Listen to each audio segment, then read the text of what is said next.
One of the most disturbing problems in our world today is human trafficking, and particularly the trafficking of children. Now, the first step in eradicating this crime is awareness. I must appease him with the gift of a man. Come to me! I must make you to the north west. No, take him! No! Take them! Don't eat me!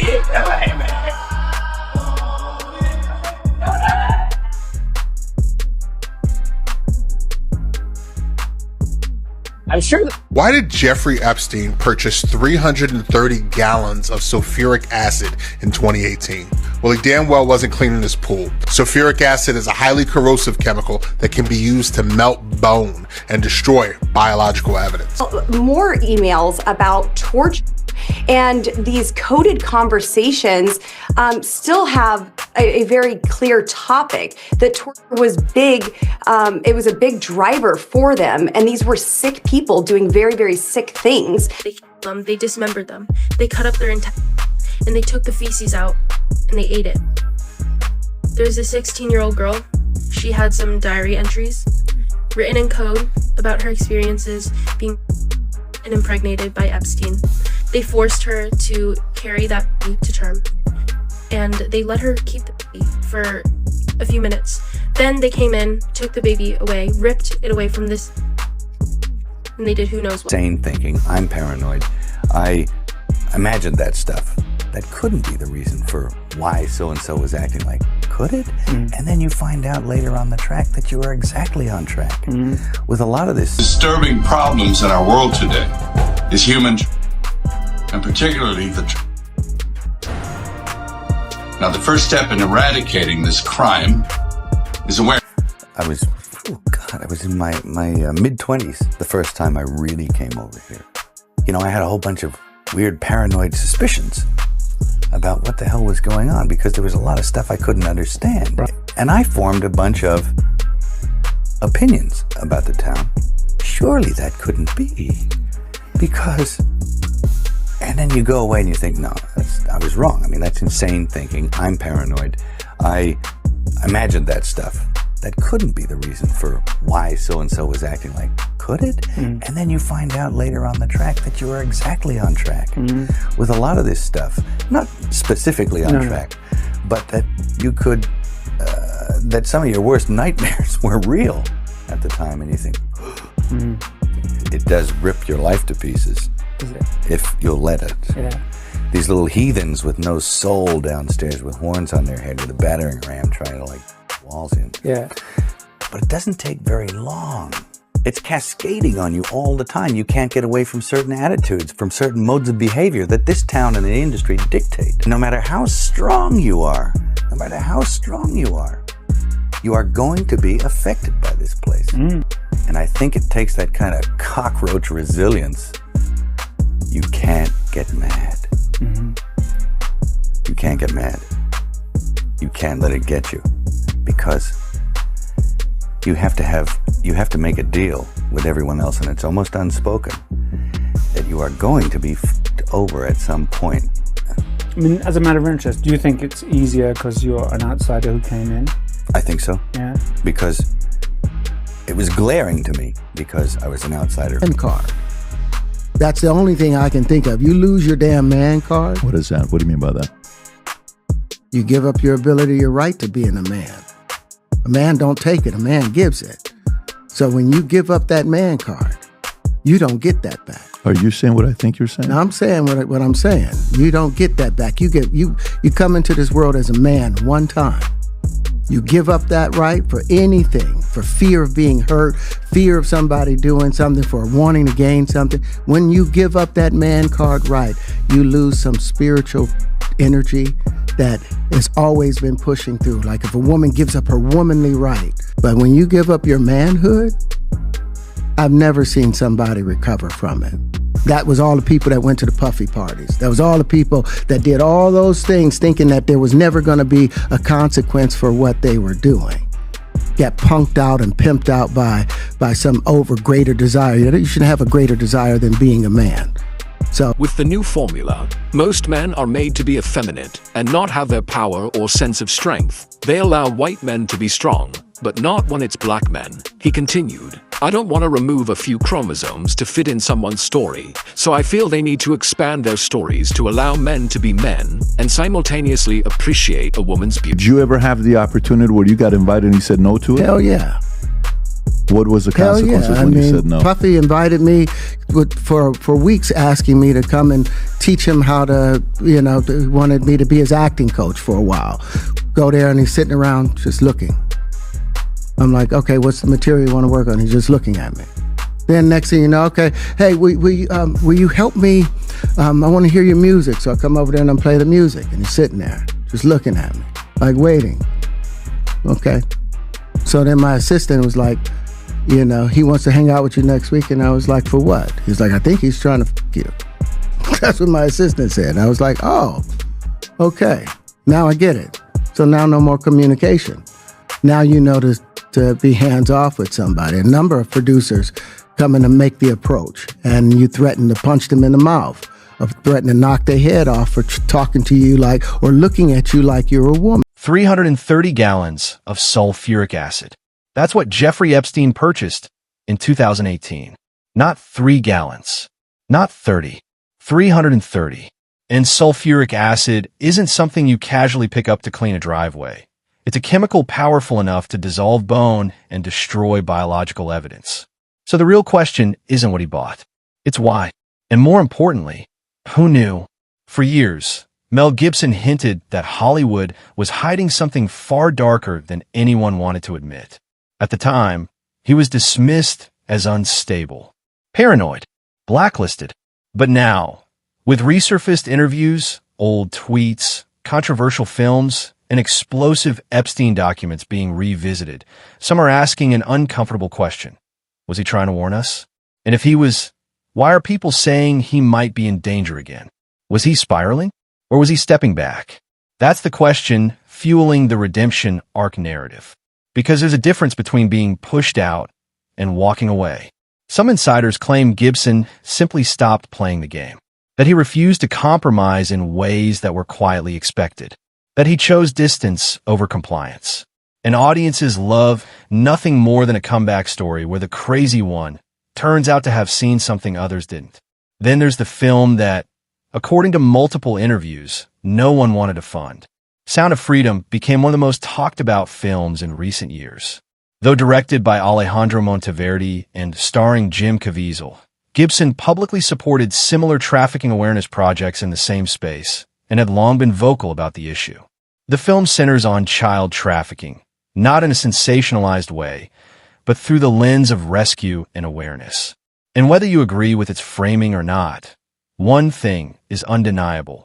Financing projects centered on exposing trafficking networks has historically been an uphill battle in mainstream Hollywood. Gibson has said awareness is the first step in eradicating exploitation. That sunlight matters. That pretending darkness doesn't exist doesn't make it disappear. That's a far cry from conspiracy rhetoric. It's a social issue, a global one. The United Nations has reported trafficking as a multi-billion-dollar criminal industry. That's not speculation. That's documented. So when audiences revisit Gibson's passion for the subject, they don't just see controversy. They see consistency. And then the Epstein documents resurface. And suddenly that sulfuric acid detail circles back into public consciousness, alongside emails that prosecutors described as disturbing, alongside questions about who knew what and when. Again, no direct conclusions, but the timing raised eyebrows. Why would someone under investigation purchase such a substance in that quantity? Was it routine? Was it precautionary? Or was it something else entirely? The unanswered nature of those questions is what keeps the speculation alive. From there, the web expands. Old tweets by Chrissy Teigen resurfaced and went viral again in the post-Epstein climate. Tweets that were widely criticized years ago for being inappropriate or shock humor gone too far. Lines like seeing little girls do the splits half naked is just, I want to put myself in jail sparked backlash at the time. Teigen later apologized, calling the tweets horrible and attention-seeking attempts at edgy humor. But once Epstein's case exploded, people began re-examining everything through a darker lens. Then came the coded language theories. Words like pizza being interpreted in online forums as something more than food. That thread traces back to the 2016 Pizzagate conspiracy, which alleged hidden meanings in political emails. Authorities found no evidence supporting those claims, and the theory was widely debunked. Still, cultural memory is sticky. Once a narrative embeds itself, it resurfaces whenever news scandals break. And that's exactly what happened. People connected dots, whether valid or not, and began asking if Hollywood had been hiding in plain sight. Enter Terrence Howard, a respected actor with his own complicated history in the industry, and notably, someone who has spoken warmly about Gibson in interviews. Howard has publicly credited Gibson for supporting him during personal struggles. Their relationship isn't tabloid fiction. It's documented mutual respect. So when Howard began making comments about power dynamics in Hollywood, people paid attention. In one particularly viral interview, Howard described what he perceived as pressure tactics within the industry. He spoke about being invited repeatedly to private gatherings by powerful figures, including Sean Combs, also known as Diddy. Howard claimed he interpreted certain invitations as suggestive and chose to distance himself. He framed it as protecting his integrity. He implied that refusing those advances came with professional consequences. Importantly, these are his claims, his perspective, not court-verified findings. But the fact that he was willing to speak at all added fuel to an already volatile conversation. Howard also discussed broader themes: the emasculation of black men in media, power hierarchies, the price of success. Whether you agree with his framing or not, it reinforced a growing narrative that Hollywood isn't just about talent. It's about leverage, about unspoken rules, about knowing when to comply and when to walk away. So now the storyline feels bigger than one person, bigger than one scandal. Epstein's documented crimes are real. Trafficking is real. Inappropriate celebrity behavior online is real. Industry politics are real. But how those elements intersect, if they intersect at all, is where speculation takes over. And that's the tension driving this entire saga. Were certain voices dismissed too quickly? Did some people sense rot beneath the glamour long before the headlines confirm parts of it? Or are audiences simply retrofitting old controversies into new narratives because scandal makes compelling storytelling? 330 gallons of sulfuric acid. A resurfaced interview about worst nightmares. A film about trafficking that struggled to find funding. Old tweets examined under a harsher light.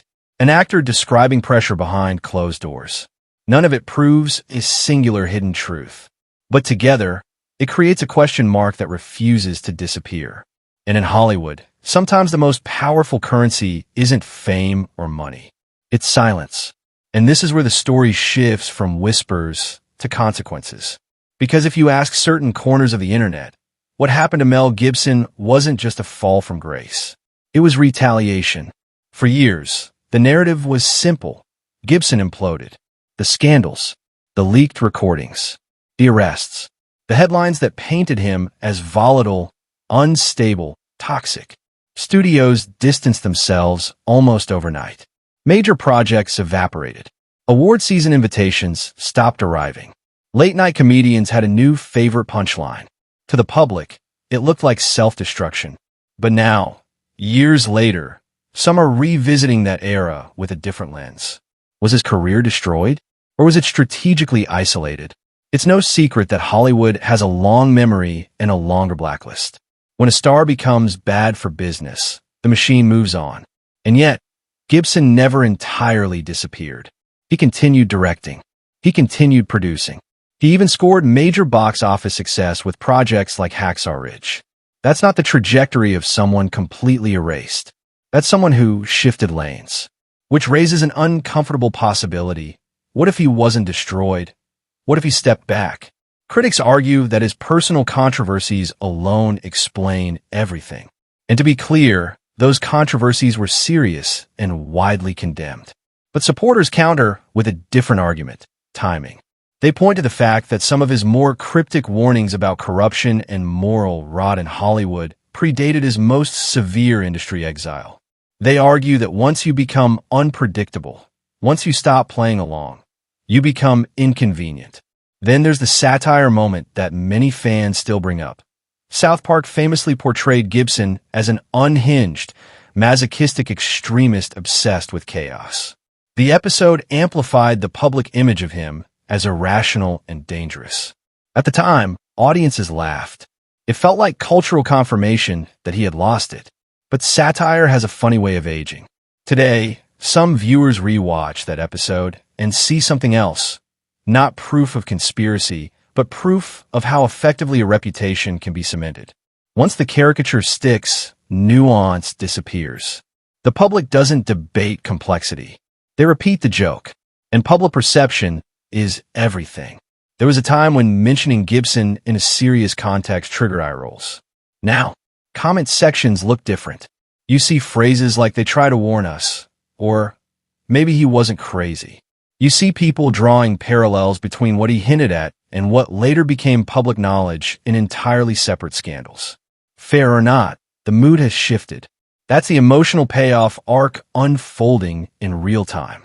The man who was mocked as paranoid is now being reframed, by some, as a whistleblower archetype. Not necessarily because he proved anything, but because the culture has grown more skeptical of institutions. #MeToo. Post Epstein. Post everything. Blind trust in elite systems isn't what it used to be. And in that environment, redemption narratives thrive. But redemption stories often come with a shadow. Because here's where the tone gets uneasy again. In recent months, rumors have circulated that Gibson has been keeping a lower profile, that he's selective about appearances, that he's cautious. No verified reports of danger, no confirmed threats, just speculation amplified by social media threads asking whether renewed attention on past comments could make him a target. The Epstein case reignited public obsession with elite accountability. Old interviews resurfaced. Old quotes were clipped and reposted. Old alliances were re-examined. And suddenly, Gibson's cryptic reflections about worst nightmares felt newly relevant to some corners of the internet. Which leads to the question people keep asking: why now? Why is his name being pulled back into these conversations at this moment? Is it algorithm-driven coincidence? Is it cultural paranoia? Is it opportunistic narrative building? Or is it simply that unresolved scandals make audiences search for voices that seemed ahead of their time? There's no confirmed manhunt, no dramatic chase, no verified exile. But there is something undeniably compelling about the timing. When public trust erodes, people go looking for figures who once challenged the system, flawed or not. And if Hollywood truly is a place where silence is currency, then the most dangerous position to occupy isn't villain. It's dissenter. So is Mel Gibson destroyed? Did he walk away? Or is he something more complicated? A man whose personal demons collided with an industry that punishes unpredictability? And if powerful systems don't like being questioned, what happens to the people who keep doing it anyway? That's the question hanging in the air. And maybe the bigger one is this. In an industry built on illusion, how do you tell the difference between someone who fell and someone who stepped aside because they saw too much? Let me know what you think.